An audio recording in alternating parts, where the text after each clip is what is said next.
اشفاق احمد صاحب اکثر کہا کرتے تھے کہ آدمی عورت سے محبت کرتا ہے جبکہ عورت اپنی اولاد سے محبت کرتی ہے۔ اس بات کی مکمل سمجھ مجھے اس رات آئی جب گزشتہ صدی کے آخری سال کی موسم بہار کی ایک رات تھی۔ میری شادی ہوئے تقریباً 2 سال ہو چکے تھے اور بڑا بیٹا قریب 1 برس کا ہو گیا تھا۔ اس رات کمرے میں 3 لوگ تھے، میں، میرا بیٹا اور اس کی والدہ۔ 3 میں سے 2 لوگوں کو بخار تھا، مجھے کوئی 104 درجے اور میرے بیٹے کو کوئی 101 درجے۔ اگرچہ میری طبیعت میرے بیٹے سے کہیں زیادہ خراب تھی، تاہم میں نے یہ محسوس کیا کہ جیسے کمرے میں صرف 2 ہی لوگ ہیں، میرا بیٹا اور اس کی والدہ۔ بری طرح نظر انداز کیے جانے والے احساس نے میرے خیالات کو زیر و زبر تو بہت کیا، لیکن ادراک کے گھوڑے دوڑانے پر یہی حقیقت کھلی کہ عورت نام ہے اس ہستی کا کہ جب اس کو ممتا دید کر دی جائے تو پھر اس کو اپنی اولاد کے سوا کچھ دکھائی نہیں دیتا، حتیٰ کہ اس کو اپنا شوہر بھی، اور خاص طور پر جب اس کی اولاد کسی مشکل میں ہو۔ اس نتیجے کے ساتھ ہی ایک نتیجہ یہ بھی نکالا، اور وہ یہ کہ میرے بیٹے کے درد کا درمان اس کی والدہ کی آغوش ہے، تو یقیناً میرا علاج میری ماں کی آغوش ہوگی۔ اس خیال کا آنا تھا کہ میں بستر سے اٹھا اور ماں جی کے کمرے کی طرف چل پڑا۔ رات کے 2 بج رہے تھے، پر جیسے ہی میں نے ان کے کمرے کا دروازہ کھولا تو وہ فوراً اٹھ کر بیٹھ گئیں، جیسے میرا ہی انتظار کر رہی ہوں۔ پھر کیا تھا، بالکل 1 سال کے بچے کی طرح آغوش میں لے لیا اور توجہ اور محبت کی اتنی ہیوی ڈوز سے میری آغوش تھراپی کی کہ میں صبح تک بالکل بھلا چنگا ہو گیا۔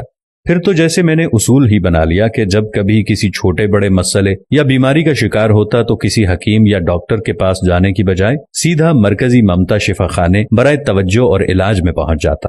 وہاں پہنچ کر مجھے کچھ بھی کہنے کی ضرورت نہ پڑتی، بس میری شکل دیکھ کر ہی مسئلے کی سنگینی کا اندازہ لگا لیا جاتا۔ میڈیکل ایمرجنسی ڈکلیئر کر دی جاتی، مجھے ماں جی کے ہی بستر پر لٹا دیا جاتا اور اسی کا ہی کمبل اوڑھا دیا جاتا۔ کسی کو یخنی کا حکم ہوتا تو کسی کو دودھ لانے کا۔ الغرض توجہ اور محبت کی اس ہیوی ڈوز سے میری آغوش تھراپی ہوتی اور میں بیماری کی نوعیت کے حساب سے ہی کبھی چند گھنٹوں اور کبھی چند منٹوں میں ہی روبہ صحت ہو کر ڈسچارج کر دیا جاتا۔ یہ سلسلہ تقریباً 3 ماہ قبل تک جاری رہا۔ وہ وسط نومبر کی ایک شام تھی جب میں فیکٹری سے گھر کے لیے روانہ ہونے لگا۔ مجھے لگا کہ مکمل طور پر صحت مند نہیں ہوں، تبھی میں نے آغوش تھراپی کروانے کا فیصلہ کیا اور گھر جانے کی بجائے ماں جی کی خدمت میں حاضر ہو گیا۔ لیکن وہاں پہنچنے پر اور ہی منظر دیکھنے کو ملا۔ ماں جی کی اپنی حالت کافی خراب تھی، پچھلے کئی روز سے پھیپھڑوں کے عارضے کی وجہ سے بخار اور درد کا دور چل رہا تھا۔ میں خود کو بھول کر ان کی تیمارداری پر لگ گیا، مختلف ادویات دیں، خوراک کے مختلف ٹوٹکے آزمائے۔ مختصر یہ کہ کوئی 2 گھنٹے کی آؤ بھگت کے بعد ان کی طبیعت سنبھل گئی اور وہ سو گئیں۔ میں اٹھ کر گھر چلا گیا۔ ابھی گھر پہنچے آدھا گھنٹہ ہی بمشکل گزرا ہوگا کہ فون کی گھنٹی بجی۔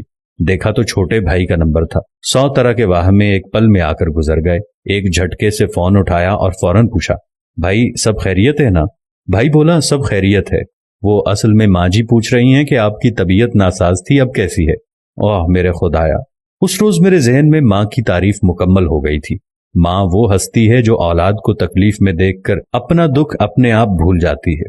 یا اللہ، ہماری ماں کو صحت و تندرستی والی زندگی عطا فرما۔